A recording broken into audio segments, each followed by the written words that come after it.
So how is this year Shavuos different than all the other Shavuoses? We know that the Torah is given to us in many different ways.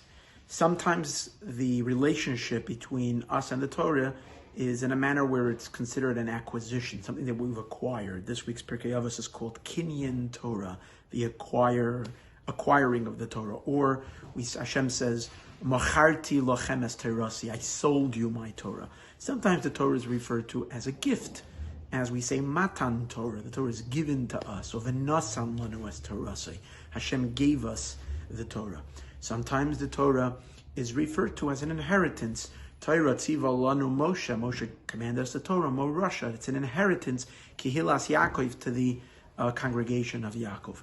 Now, the common theme of all these three ways of connecting to the Torah is that there is a relationship between the recipient, between us, the recipient, and Hashem. We get the Torah because we have somewhat of a shaykhus to it, somewhat of a connection to it. In an acquisition, of course, we can afford it. We have what it takes to be able to acquire it. So what is given to us is measured to what we can afford. In a gift, it's accordance to the desire of the giver, so it's way beyond our deservance of it and what we can afford of it. But still, there is the relationship and the significance of the recipient of the gift. We don't get gifts from just anybody. Bill Gates isn't sending gifts to everybody. There is someone who you see as found favor in your eyes for whatever reason. That's why you're giving them a gift. So the relationship is also there, albeit on a higher level. Then there is the inheritance. The inheritance, obviously, is also related to the fact that you are deeply connected to the inheritor, but it's on an essential level.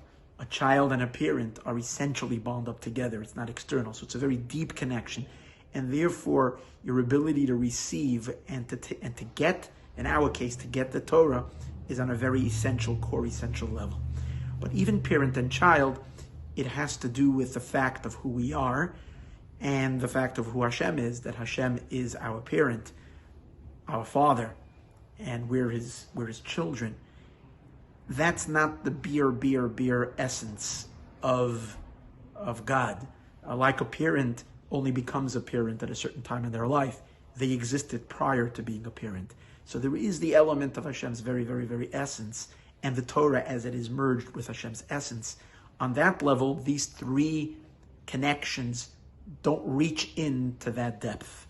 But then there is a fourth level, and that is this week's parsha, Bamidbar, which signifies the idea that the Eibishter says, the Torah is hefker, the Torah is ownerless. I'm dropping the Torah. Anybody that wants to come, they can take it. In this sense, the transmitter and the receiver don't have any relationship. Hashem leaves the Torah somewhere, and we come and we take it. The fact that he leaves it is indicating a level so deep that he's not related to anybody. It's coming from his essence. That's going to be Mashiach's Torah. But Mashiach's Torah, it says, Torah chadasha me'iti teitze. It's just going to go out from God. It's Hashem, the Torah, as it is absolutely one with him. Hashem just drops it out of himself, and then we come and we take it. That's the idea of Bamidbar. This year, the Bamidbar element, which is this week's parsha, is emphasized to a greater degree. The world is now in a midbar state. The concept of a midbar means a place where things are not structured. The world is in an unstructured, it's not in a productive, organized manner like it usually. In a sense, the entire world is in a state of wilderness. Perhaps it's indicating the connection of us and the Torah on the deepest, highest, most quintessential level, and that is the Torah of Mashiach.